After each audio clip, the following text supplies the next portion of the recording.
Another fresh stack. Cell damage. Now that brings some memories. Oh. Game hoarder support group. Your wife's a game hoarder. You want her to quit? You want my help? Why the hell would I do that? No, we support game hoarding. Dude, you're a horrible human being. Put this in here. Cell damage, I think. Oh, jeez. Game hoarder support line. I'm doing good. You're checking up on me. Why? You heard I was a member of a cult. The AMICO cult. Wait, what the fuck? Hello humans and welcome to another episode of Gen X Gamer. That's right, the video game show that is not hosted by an annoying e-beggar. There is no Patreon, no super chats. That's right, we just talk about the games we love and how fun it is to hoard them. Collect them. Now, with that said, let's get ready for the show. On today's episode, this show is intended for mature audiences only. Viewer discretion is advised. Hello humans and welcome to another episode of Gen X Gamer. First of all, I want to thank you all. I really do. I want to thank the two extremes of the AMICO community for providing me with hours and hours of entertainment. Man, I've never seen something like this, in my lifetime, where people come up and just are either all for it or all against it, right? You have the YouTubers out there that have no critical opinion on this thing, no objective opinion. Everything is amazing. Everything is great.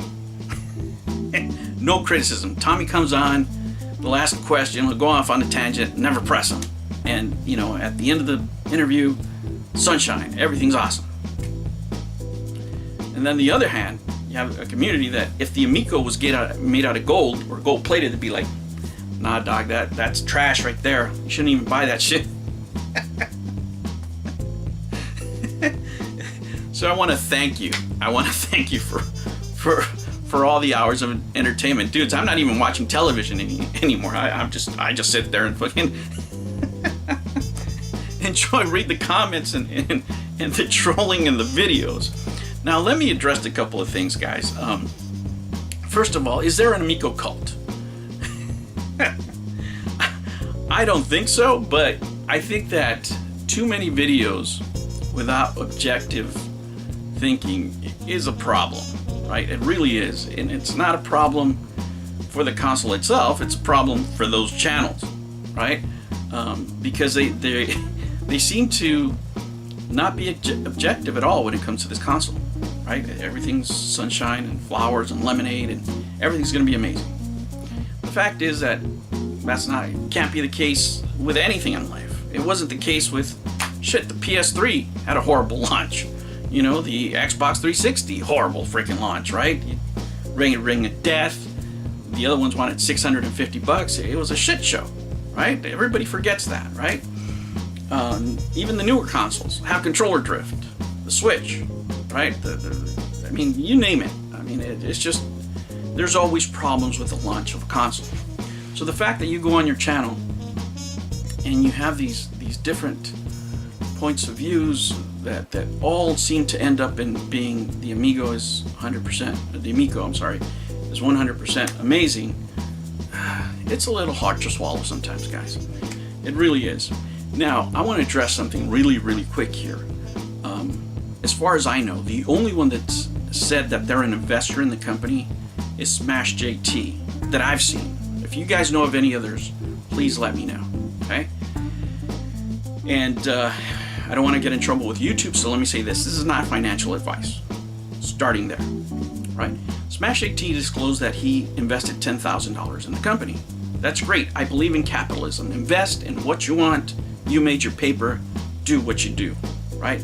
I don't particularly enjoy his content, but he has every right to do that. But I do respect the fact that he revealed it, right? Because once you hold equity in the company, right, you want to protect your equity. You want to protect your investment. So of course, the things that he's going to say about the Amico should be positive. Now in private, you may want to say, hey, listen, I'm concerned about A, B, and C, because as an investor, you want that product to come out cherry to the market, right? You want the best word of mouth out there possible, right? But if there's any other channels that have, take those opinions with those facts in hand, right? If there's channels out there that have invested and haven't said so, I don't know. I have no idea. But, if they do, if they have revealed that, then you can take that into account when you base your opinions about what they say about the console, right? So I just want to address that, because it's not small money. I think it was like, they had like 4,700 and change investors. It was 11 million bucks. What is that? Like $2,800 a head. So some of them invested 10, some 5, some 1. There's different levels, but yeah, you want to protect your investment if you're investing in the company. Full disclosure, I have not invested anything on that. You're getting the opinion of a game hoarder. Here's another description of the Old Man Cridge community. I guess that's from Darius Truxton. That dude is funny. He's one of the ones that makes you laugh all the time, because you can see. Yeah, you could reflect, a lot of things, he does in his rants. He does say some truths, right? And the fact that we can't look at ourselves, right, and say, hey, you know what, that was kind of cringy, right? My opening skit, probably kind of cringy. Hopefully I entertained somebody, right? But if you criticize me for it, I have no problem, right? I really have no problem. I put myself out there. That's part of the hobby. This is a hobby. It's not a job. Right, e-beggars. This is a hobby, right? And I put myself out there, and I hopefully, you get entertained with these. It'll take 5 minutes out of your day. It helps me because I'm stuck here with a stupid pandemic in California and gruesome Newsom that won't open the state, right? So it's a back and forth thing. It's a back and forth thing, and you have to take the good with the bad. If you're a creator out there that is doing skits or put yourself out there and somebody says, hey, that was kind of, I don't know, you take that feedback, right? It's the public, right? Not everything you do is perfect. It couldn't be, right? But if you're easily offended, why the hell are you on YouTube, right? I will never ban comments on my channel, right? There's comments that don't go on because YouTube has forbidden words, right? I just experienced that the other day where it didn't let me unblock a comment. The comment was perfectly fine. The only reason I think is that it linked to another site. That was pretty much it. But it wouldn't let me unblock the comments. And for me, free speech is an American right. It's a human right. When I tell you, and I say this all the time to my friends, is tech companies have more censorship sometimes than China. I'm not just saying that for a fact. I've been in China, so I know what I'm talking about, right? And for me, it's a human right. It's an American right, and I'm not going to ban anybody from criticizing me or criticizing anything that's on my channel, because time will prove who's right. Eventually, I might be wrong. I've been wrong plenty of times. Shit, that's how I've learned most of the things that I know now, is by being wrong, right? And time will tell who was correct, right? So if you get easily offended, if you don't want your content criticized, this might not be the place you want to be commenting, because I'm not going to block anybody's opinion on this thing, on my channel, on anything that I do, right? YouTube might, right? I can't promise you that YouTube will not, but me myself, when I'm home from work on the weekends, I go through all the comments. Anything was blocked, I just check it off and I put it on there, unless it's something that's not allowed by, our super tech overlords. Now, with that said, on the other side of the coin, you guys, I'm telling you, the Amico could be made out of gold, and you guys would be like, yo, dog, that's trash. It doesn't matter what they put out, right? It doesn't matter what they put out. But understand this, if you get anything from my channel, learn that there's another segment of the video game community that's older than you, and it's a different market. There's things that we can't buy, right? When I say I'm going to get this and this and this, it's because I can't get it for a reasonable price anywhere else. If I want to buy mint condition, I'm talking brand spanking new boxes of Atari, they're hard to find and they're expensive, right? Because they don't hold up well. You know, I have the same problem with ColecoVision. They just don't hold up well over time. We're talking about things that are older than my kids. You know, and if you just want to display something, you know, for 20 bucks, I can get something that looks retro like it used to, and it makes me feel good. That's the only place I can get it. I can go get prints at a show or something like that, but it's, you know, it's not the same as just going down to GameStop. Hey, give me that box right there and just bring it home. You know, it's just convenience, right? And it's a market that hasn't been addressed, right? And for you guys, not everything can be absolute crap. You know, I mean, if they were to launch the Genesis right now, Jesus Christ, that would be even more entertainment. You guys would be like, yo, that's trash. Look at that controller. But it provides entertainment. So take it for what it is. My channel is entertainment. This whole debate in the end is entertainment, right? The console might succeed, it might fail. I don't know.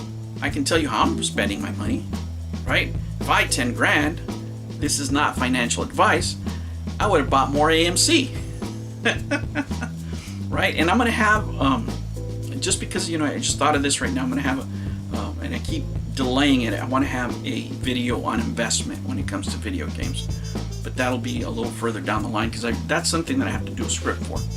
Anyway, guys, getting back to this over here, I'm not part of a cult.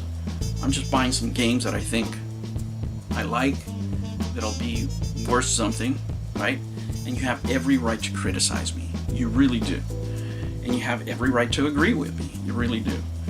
And I'm going to hold you to task. If you say everything about the Amico is perfect, you're full of shit.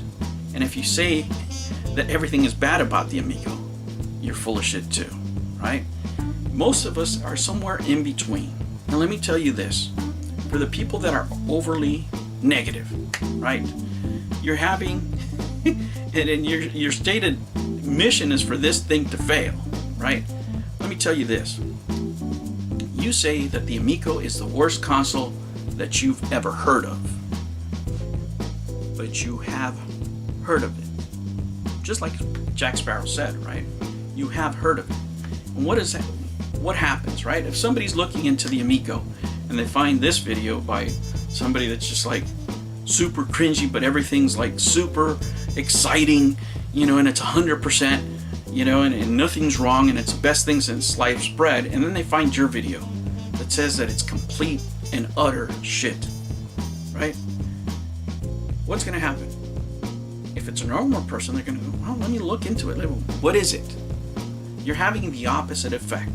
You're giving it free advertising, because any rational human is going to say, wait a minute, what is this all about?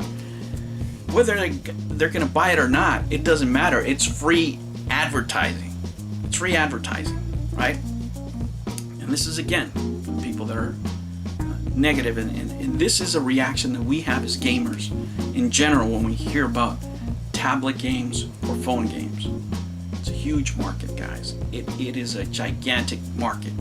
And I understand your argument when you say, listen, if I already play it on my tablet, if I already play it on my phone, why the hell would I spend $250 on this machine, right?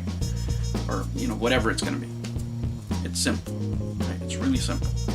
It's because a person that plays on a phone, plays on a tablet, will never touch a controller. They won't. I can attest to that. I have many friends that play plenty of games on their cell phone, will never touch any of my controllers. Not interested, right? And if there's a game we were going to play, it would probably be on a cell phone, right? And I've seen this, for example, in Southeast Asia, where you have Starbucks full of people playing online on their cell phones, right?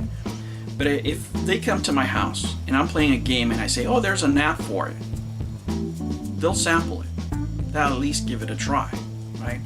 Does that mean they're going to buy the console? No, but it's going to, again, make them aware of the console, and they're gonna play with it, because there's many games that are just casual games. They just play with people, you know. So that might be an in, right? It's not completely negative, right? So there's many sides to any issue that you might bring. The matter of fact is, we don't know. I'm not sure it's going to succeed, and I'm not sure it's going to fail. I just know that I want to buy it because I'm a game hoarder. And I want to get that wood paneling finish because I have an obsession. Because when I was a kid, I played in a room that had wood paneling, like every other kid in the 80s. And I like old art. And none of those things are addressed in modern gaming. They're just not, right? In the meantime, what I am going to do is keep enjoying your voices. All the criticisms, all the pros. And hey, where it ends up, who knows? But if I belong to a cult, it's a game hoarding cult. And don't you forget it. Alright, humans. I hope I made you laugh. If not, at least I kept you entertained and wasted your time for a few minutes. I will catch you on the next one. Take care.